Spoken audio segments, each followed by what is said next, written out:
Hey, I'm Dustin with OVP, and this is the Ecoflow control panel. We're going to walk you through how to use your Ecoflow system and some of the tips and tricks while you're using it.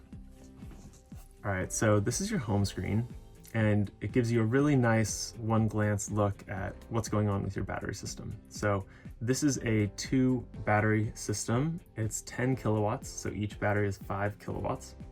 In 12 volt terms, that would be like 800 amp hours. But it's a 48 volt system.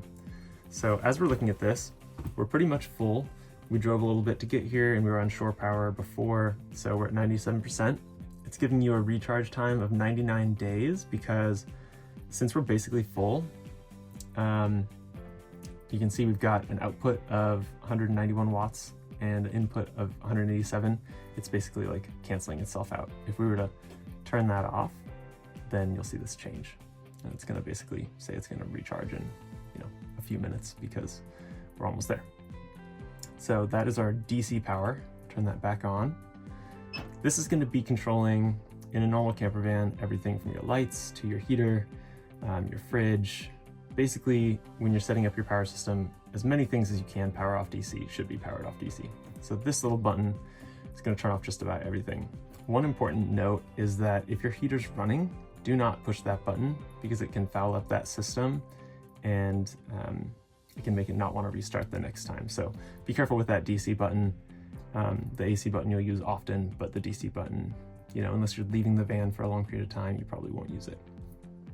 So this AC button, AC is your 110 volt power, which is all of your household style outlets.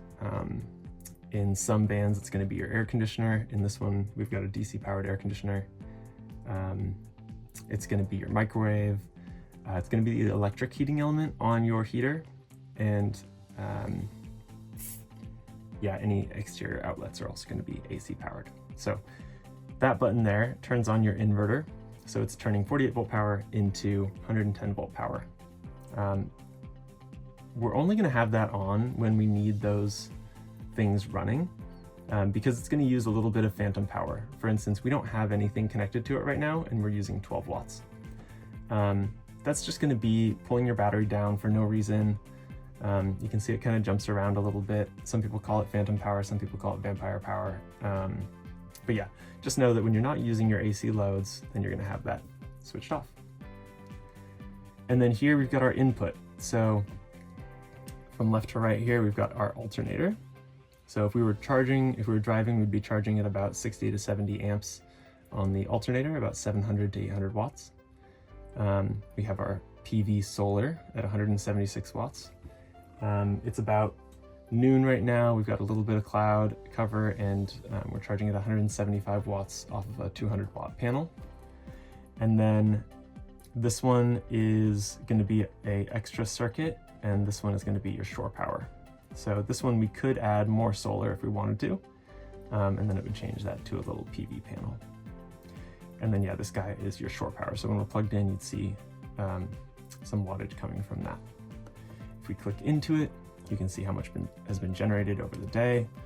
You can see the voltage of the solar panel, which is nice. It's reading the actual voltage of the start battery here. So that is actually kind of fun. If you turn on the van, then you'll see that jump up to like 14.6, and we'll see our amperage also go up. So this is a really nice readout of everything coming into the rig. And here's that extra solar import. Coming back in here, we're gonna go to our outputs. This is one of my favorite things about the Ecoflow system, is that you have a bunch of circuits of different outputs. So the battery port, you can actually have your air conditioner plugged in. In this case, we have a Nomadic X2 plugged into that battery port.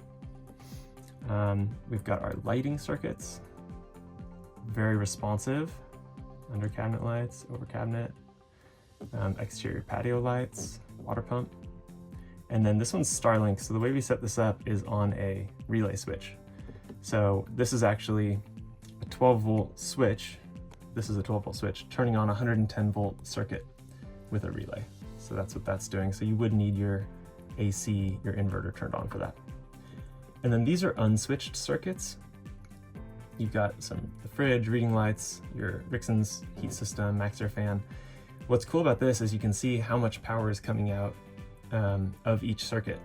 So if you had a weird vampiric draw off of like the max air vent for some reason, you'd see that coming out, which is really, really handy when you're troubleshooting. And then this is just an overview of that power system and what's going on inside your batteries. So you got battery 1, battery 2, you can see those are 5 kilowatt hours each. You've got the current voltage of each one and the current amperage draw out of each one.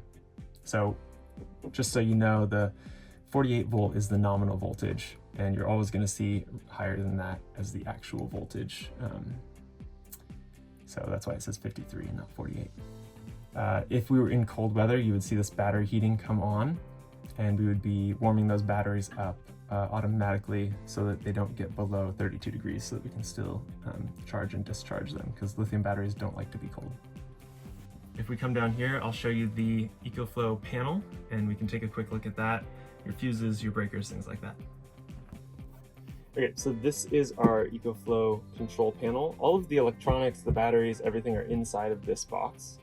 But the actual controls here are really nice and easy to access.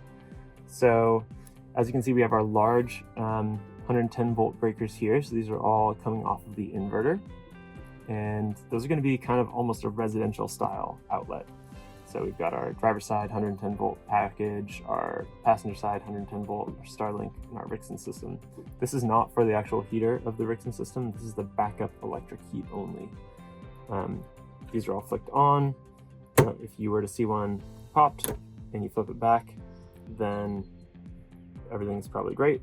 If it's off and you flip it back and it immediately trips backward, then, you know, give your service center a call, because there's probably a short circuit in that line. Don't just keep flicking it on. Over here, we have our 12 volt circuits. So these are the readouts that you see on the Ecoflow system. We've got our overcab and undercab on the driver's side, patio lights, pump, Starlink, everything else. And we've got the different size circuits for those. So if you're saying that your pump is not working, you come over here, you can pull the fuse for your pump. You're going to look at it and see if you can see this little wire bridge in the middle. And if that wire bridge is burnt or broken, then you have a blown circuit. And you'll want to replace that with the same size fuse. If it immediately pops when you put it back in, you'll hear a little, then give your service center a call, because there's probably a short circuit or it's undersized, and we just need to take a look at that. But most of the time, you're just going to pop it back in. It could have just been a fluke that the fuse blew, and you should be good to go. So it's good to keep extra fuses of all of the different sizes that you've got here. One of the only ones that I really expect to see that on would be maybe your bed power, because it has a motor, and the motor can fluctuate in power draw. So that'd be probably the most likely one to have a fuse pop. The rest of them are pretty consistent power draws. Lights, Starlink, things like that really don't change very much.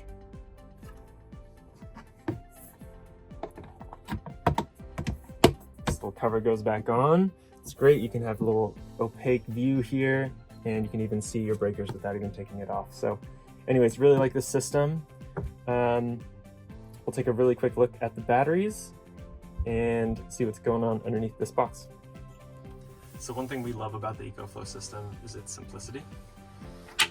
So this is our electrical box in here, and as you can see, we've got the two large 5 kilowatt batteries.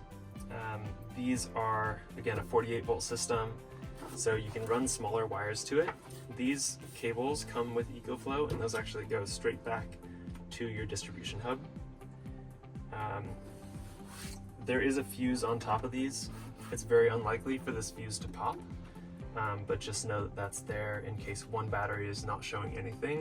Then it is possible that this fuse popped, but it's 50 amps, which is a lot of current at 48 volts, so highly unlikely for that to be the issue.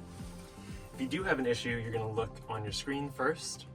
The second place you're going to come is to the breaker panel, and the third place is to this power hub.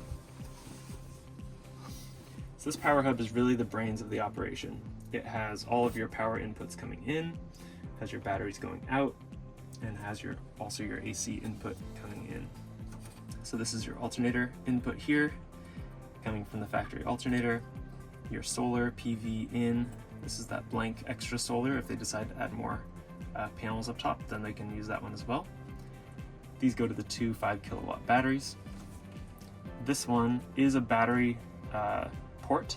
However, since the air conditioner uses more amperage than we can pull off of the fuse panel, then we have this special cable coming from Ecoflow that goes directly to the Nomadic X2 air conditioner, which is a 48 volt air conditioner. And finally, this one is your AC input. So this is going to go to your shore power plug on the outside of the van. So this is basically the brain. This goes up to that control panel, and it is also your inverter. So this does put out a decent amount of heat. So you have to make sure that you're aware of the amount of spacing all the way around it so that you get proper ventilation. And even more so, ventilating the cabinet.